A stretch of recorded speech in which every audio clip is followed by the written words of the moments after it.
UCentral News, I'm Jessica Higgs. And I'm Jocelyn Schifferdecker. Thank you for joining us today. The Oklahoma general election is next week, and early voting started today. I stopped by one of the election polls to find out what people need to do to prepare. Take a look. We are less than 1 week away from the Oklahoma state general election. As a reminder, elections will be next Tuesday, November 8th. However, early voting has started today. If you look behind me, you might see some people walking in and out of the polling place to vote. I'm here at Edmond Church of Christ, which is on Bryant Street here in Edmond, Oklahoma. And this is one of the early voting polling places for Oklahoma County. I talked to some of the polling people inside, and they said when you vote, you need to bring a federally issued ID. This can be your driver's license, your passport, your voter ID, any federally issued ID. I also talked to the public information officer for the Oklahoma State Election Board, Misha Moore, and asked her, what are some things people can do to prepare for voting? She said it's a good idea to look at a sample ballot. You can find this on the Oklahoma voter portal, and you'll just look up your county, you'll log in, and you will find the ballot that is specific to your county. Now, anyone can vote early. You do not have to register for it in advance like you do with absentee ballots. However, you must vote in the county that you are registered for. And here is a sample ballot for Oklahoma County.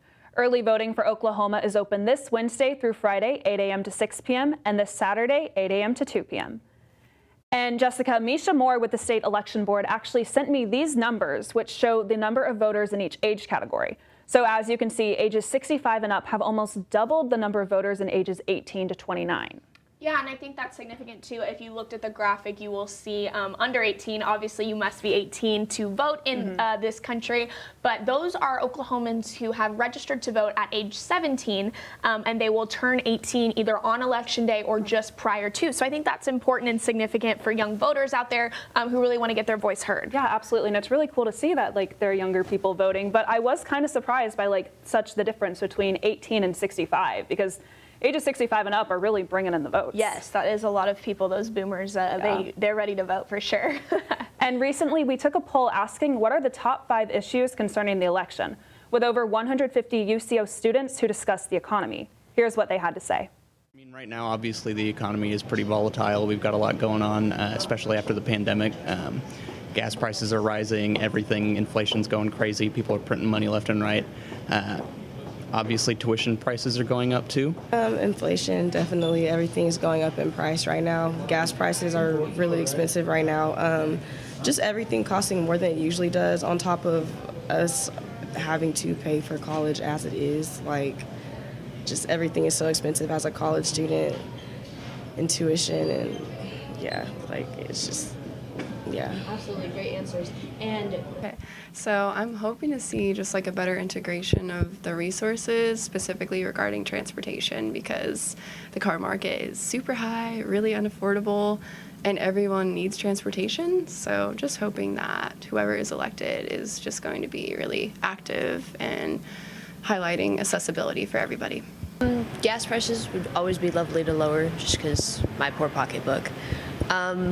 Inflation would also be nice if that went down, just because I know that's been shooting upwards recently. But I know we're also kind of hitting a peak, so it's bound to go down eventually. And the other top issues included healthcare, education, social justice issues, and gun laws. Let's listen to UCO students voice their concerns over the Second Amendment. It is what it is. Have a gun, don't. It's your choice, man. I've always been pretty chill about it. Not too afraid, not too scared. If someone shoots me, it happens. It is what it is. I've always been one to accept death. It's natural process, but we should also control it somewhat. Mandates are pretty important. But overall, it is what it is for me. Pro-gun. I think you should have the right to defend yourself. I do think that there need to be laws, but not crazy extent laws. I'm pro-gun, and the reason behind it is because I feel like guns are everywhere right now. So I feel like they've already been sold out everywhere. So people also need to be able to protect themselves if, in case, say, somebody broke in or something, you have one to protect yourself. I'm anti-gun. I don't think that the laws that are currently in place do anything to really keep people safe. I think we've seen over and over again that the way gun safety is handled in this country is not very effective. I lean more towards pro-gun. I am very liberal in basically every other political view, but basically I'm more pro-gun because I think that not for the government, but for other entities in the world, as in other citizens, you need to have guns and a way to protect yourself. If a militia comes into my neighborhood and starts taking people to do something awful, I'd like to be able to defend myself and other people. Yeah. And obviously, gun violence is a continuing issue in this country, so we will Absolutely. see how that plays out on the polls on Tuesday. But and speaking of election night, we will actually be covering it right here at UCentral News. So, Jessica, I believe you're going to be anchoring for us that night? So I will be behind the desk with UCentral's Patrick Talbot, and we will be here, and we've got a whole crew from 6 to 10 wall-to-wall coverage for 4 hours. We'll also have our daily 4:30 show for you. But Jocelyn, you get to go to Joy Hoffmeister's watch I'm party. going out, and I will be covering everything there. And I'm really hoping, the weather's nice. For my own selfish reasons, I don't want to be in the rain or the cold, but also lines can get really long at polling places. For sure, and I think, especially when I voted in the primary in June, it was very toasty. So right now we're not going to have to worry about that. I will kind of break that down for you in weather here in a little bit, but right now Tuesday's looking pretty good, 70s, sunny, so we'll look forward to that. But also, there are some chance of storms coming, so we need to, if you're going to vote early, you definitely want to check the weather. They could get severe tomorrow night and into Friday, so definitely make sure you're being weather aware. Take that umbrella, put it in your car if it's not in there already, because it was super windy today, and that cold front's going to move in quickly, and it's Oklahoma, so we know storms are possible. Absolutely. And we are less than a week away from midterms, and Republicans hold an edge over Democrats, at least in terms of voters. In a new CNN poll, Democratic enthusiasm about voting is significantly lower than it was in 2018, from 44% at that time to 24% now.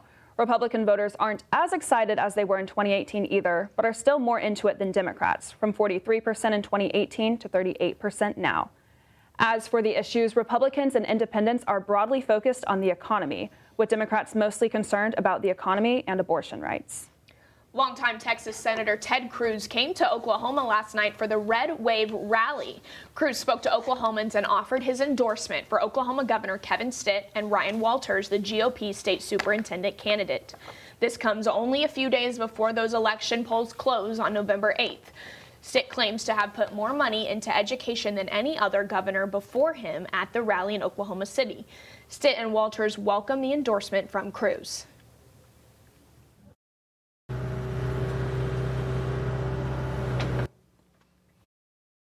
And the Kiowa tribe in Carnegie, Oklahoma released a statement endorsing Superintendent Joy Hoffmeister for governor. Chairman Spotted Bird wrote that Hoffmeister took the time to visit each leader of the tribes and actively fight for them. This is something that current Governor Kevin Stitt has failed to do. The tribe is happy to endorse Hoffmeister going forward after recent controversial conversations with the incumbent Stitt. Stitt upset tribal leaders during the gubernatorial debate by saying he had a meeting planned with them to talk about these issues. Tribal leaders later came out and said there was no meeting planned. And I'll have a full detail of this week's weather when we return.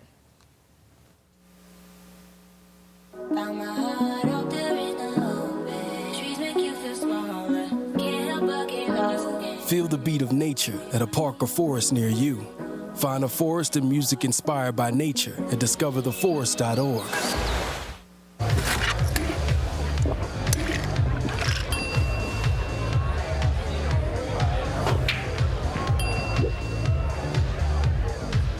If you need to do something to feel okay to drive, you're not okay to drive.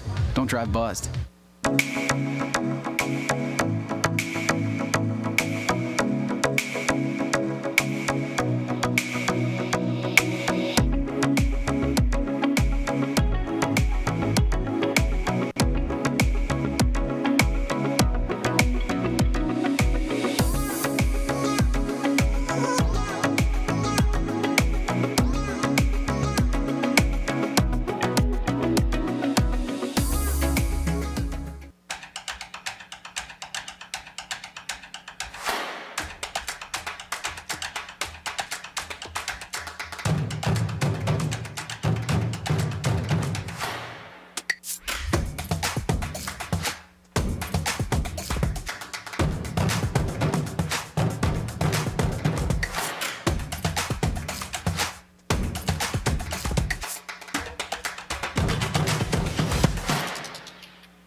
Welcome back, Broncos. I'm Jessica Higgs here with your UCentral weather, and it was a sunny day to start off with, and then those clouds came in and that coverage got pretty thick, overcast. Current temperatures right now 61 degrees with that wind gust up to 25 miles per hour. Winds pretty steady at 15 to 60 miles per hour, but if you get a gust, it's definitely going to blow you away. And it feels like 55, so it's much cooler than it feels. So we'll see how that is going to go. Like I said, super windy day. That cold front did move in rather quickly, and that is because thunderstorms are on the way, potentially into tomorrow night, early Friday morning, and again Friday evening. And I will also look at that election day forecast for Tuesday. Current conditions across the state, pretty decent up there in the Panhandle and Guyman, 78 degrees. 73 in Woodward, 72 down in Altus, 61 here in the metro, 63 up in Miami, and 73 down in Idabel.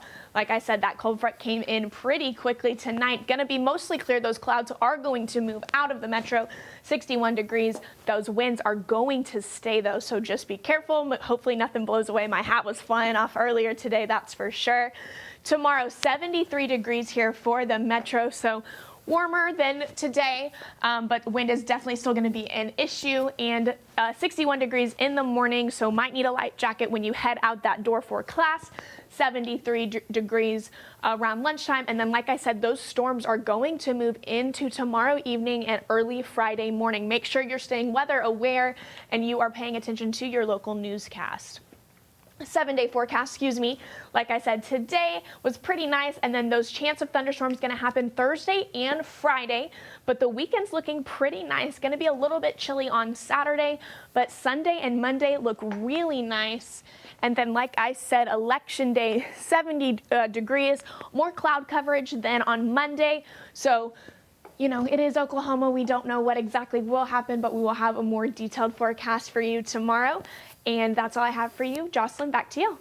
Thanks, Jessica. I'm loving this weather. That nice breeze, it's kind of the epitome of fall to me. But coming up, Jaden Ford has an update on the Tulsa Race Massacre in Central Diversity. We'll see you after the break. I was raised to believe in the power of possibility, to always move forward but never forget where I came from, to value hard work, ingenuity, and hospitality. On one hand, my people are rough and rugged. On the other, refined and elegant. They taught me how to love beautiful things and cherish my past, to seek out adventure, eat well, and to have a good time. So I keep their traditions alive every place I go. They call me Oklahoma City, but you can call me the modern frontier.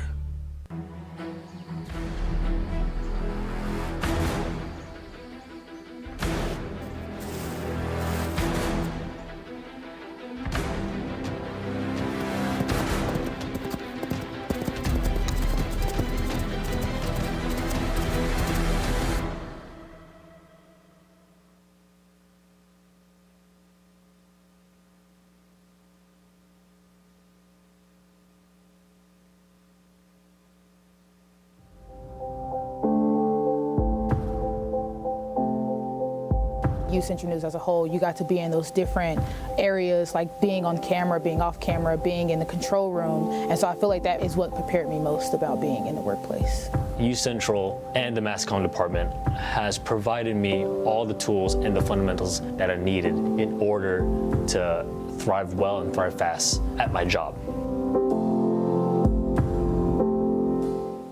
Maybe it's time to hit the road and visit a place where stories unfold. This is the land of the ultimate road trip, with sights old and new on Route 66. There's fun to be had, so much to do, and a few new surprises before you get through. Oklahoma has the most miles to share of Route 66. It's really quite rare. TravelOK.com will show you the way. Come see for yourself this iconic highway.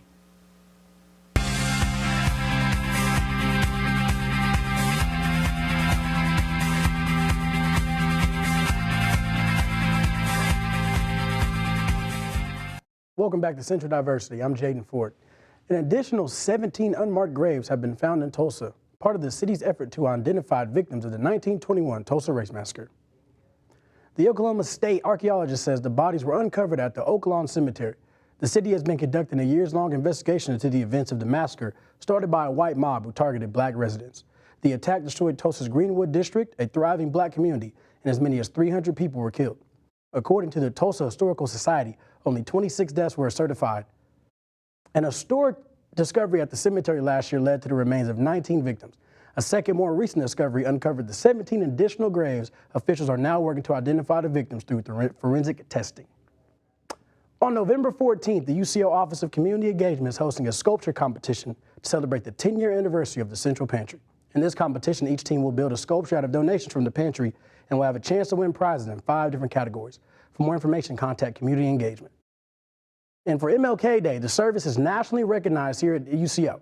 The MLK Day service is a kickoff event for King Week, a week of events to celebrate Dr. King and discuss the issues he lived and died for. Registration opens on November 28th, and we will keep you updated for more information. That's all I have today for Central Diversity. Back to you guys at the desk. Thanks, Jaden. And when we return, UCentral's Brooke Niver will talk all about the men's basketball team being ranked before their season even starts. Plus, Cleveland catching a win this week after losing 2 games back-to-back. And the undefeated Eagles paving their way in the NFL.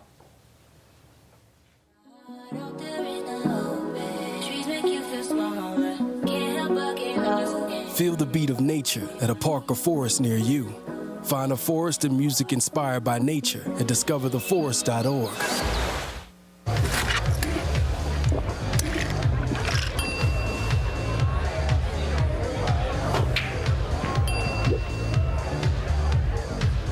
If you need to do something to feel okay to drive, you're not okay to drive. Don't drive buzzed.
Welcome back, everyone. I'm Brooke Niver with your sports update. The UCO volleyball team swept Newman Tuesday night 3-0. Jenna Karp led the Broncos with 9 kills, and defensively, Jaden Evans got 15 digs. Lindsey Huron had 12 digs with 14 assists herself in that matchup. The Broncos play tonight against Newman, number 10 ranked Northwest Missouri. This matchup will be the last game for the Broncos' 2022 league play. UCO men's basketball team opens their season next week, ranked as number 11 in the National Association of Basketball Coaches preseason top 25 poll. The team went 24-7 last season and finished as the MIAA champions. Central will have 8 of those returning champions for the 2022 season. The Broncos will play their first games in North Dakota against University of Mary in northwestern Oklahoma State. After a hard loss last week, the Central football team is making their final road trip to Nebraska Kearney. UCO and UNK are both coming off homecoming losses and are wanting to catch a win. In the matchup, the Broncos are leading the Lopers 6-4, but in the most recent meeting, UCO lost to them 37-22. Central is currently leading the MIAA in interceptions, turnovers gained, and defensive fourth down conversion percentage.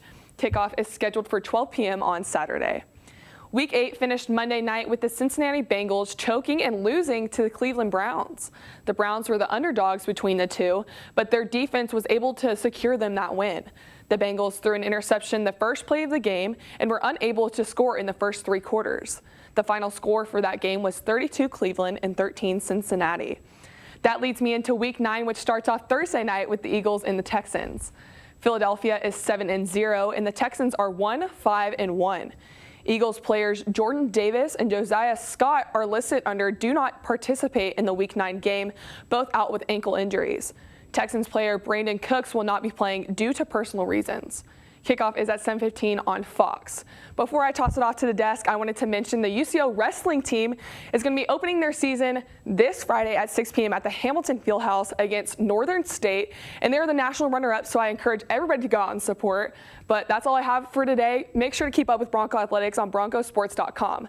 Have a great rest of your day, Edmond, and remember, roll shows. Back to Jocelyn and Jessica at the desk. Thank you, Brooke. Yeah, UCO Wrestling is a great program. They've been consistent over the last 10, 15 years from what I can remember. I've never actually made it out to a match myself, but I've heard like they're amazing to watch. Yeah. And national runner-ups, that's insane. Yeah, hopefully they can get that national championship this fingers year. crossed. Also, NFL, again, I know I talk about it every week. My fantasy league is not doing great, so in case you were concerned. But when we return, I will give you one last look at weather. And your favorite coffee corporation releases its holiday tradition. More when we get back.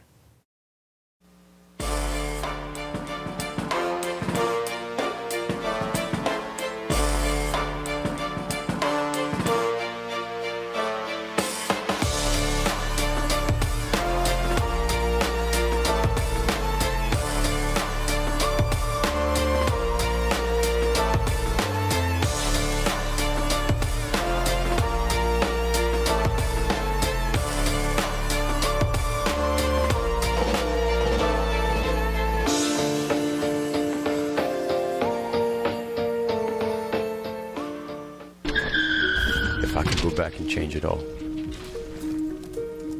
I would. I think I'm gonna miss you the most. I'm sorry. I'm so sorry. I'm so sorry. Maybe it's just the little moments. If I could go back and change it all, if I could go back, I would. But I can't.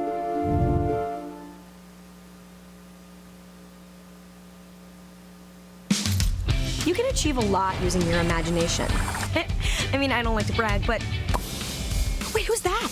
And why is she all over these achievement awards? But with STEM, the sky's the limit. Shaboom! Use STEM to envision... Okay, I'm seeing it. Yeah. Invent... Got any ideas? I've got a few, actually. And create a better world. Told you she's super smart. If she can STEM, so can you. Find out more at She Can STEM. In the land of wonder and awe, you won't believe you see what you saw. Where there's something to do for young and for old, where stories are written and then they're retold. Visit travelok.com today. Come see for yourself and come out to play.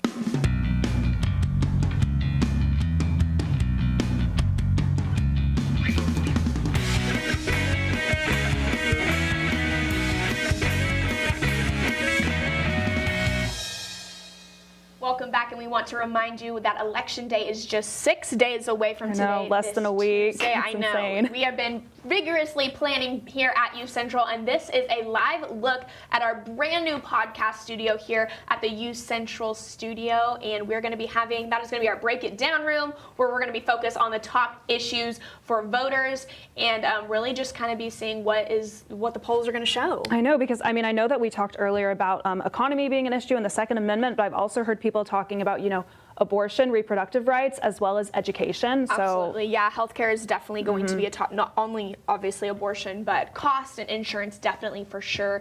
And yeah, education, especially in Oklahoma, the current state superintendent running for governor, that leaves a new position open, and that is a tight race as well. Those are going to be the two biggest ones in our state, so we can't wait to bring you that coverage. And we will have that for you here on Facebook Live. And with the latest news from the big and small screen, here's CNN's David Daniel with the Hollywood Minute. One day you're playing kick the can with kids named Flick and Schwartz. I triple dog dare you! And the next thing you know, you're a certified adult. Ralph, dear old man. He was the best. The first full trailer is out for the Yuletide sequel, A Christmas Story Christmas. A grown-up Ralphie discovers making Christmas magical for your family isn't as easy as his dad made it look. A Christmas Story Christmas premieres November 17th on HBO Max. It was extremely challenging physically, vocally, emotionally. Lupita Nyong'o may not be very vocal for an upcoming role. Variety and Deadline report the Oscar winner is in final talks to star in A Quiet Place Day One, a spin-off of the popular franchise. The film is scheduled to hit theaters March 8th, 2024. What is going on?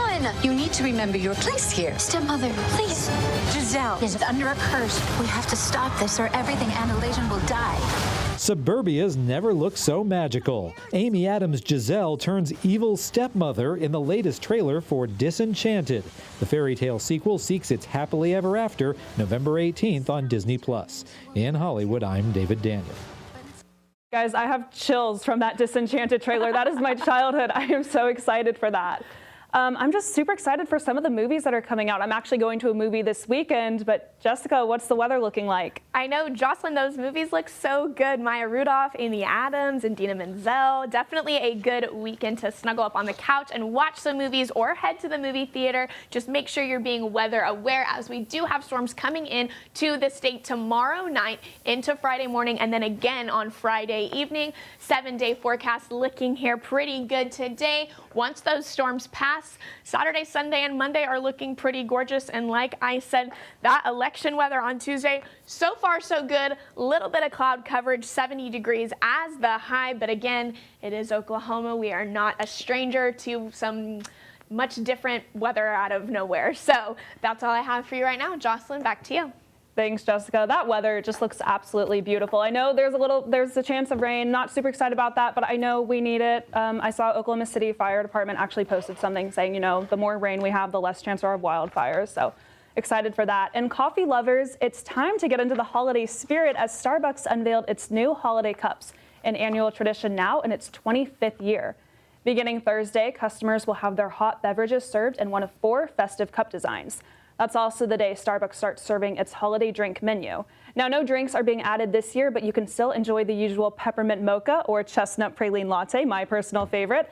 And there is a new sweet treat being unveiled, a chocolate pistachio swirl roll. That sounds so good. I'm actually not sure how I feel about it. I've never really had I'll pistachio. try it, and then I'll let you know. Okay, sounds good. My personal holiday drink of Starbucks is not even a hot drink, which I think is crazy that I like iced coffee in the winter. But I mean, iced coffee is good any temperature, it's honestly. Irish cream cold brew, and I've been waiting since like January to get it. So I am ready to get that cold brew. I don't think I've ever had it, but I do love all their cold brews they offered, so I will definitely have to check it out. Definitely try it. But yeah, I'm excited that the weather's finally starting to show more fall. I know. I feel like we haven't even really, gotten a fall. You know what I mean? Like it's getting to be sweater weather. Like I pulled my sweaters out of storage the other day, and I think it's actually time for them to have their moment. I know. It's hard in Oklahoma when we have, 85 degrees one day. I feel like I was just melting a couple weekends ago going to the UCO football game, and now it's really chilly. So it is what it is, but I'm very excited that fall is here, and it's now November, so I've already heard Christmas music on the radio. Oh my gosh, I walked in the store the other day, heard Christmas music, saw the Christmas decorations. Yeah, too early for me. Obviously, I'm still in Halloween colors, but that is all the time we have for you, Broncos. Thank you for joining us, and we will see you tomorrow. I'm Jocelyn Schifferdecker. And I'm Jessica Higgs. Have a great night.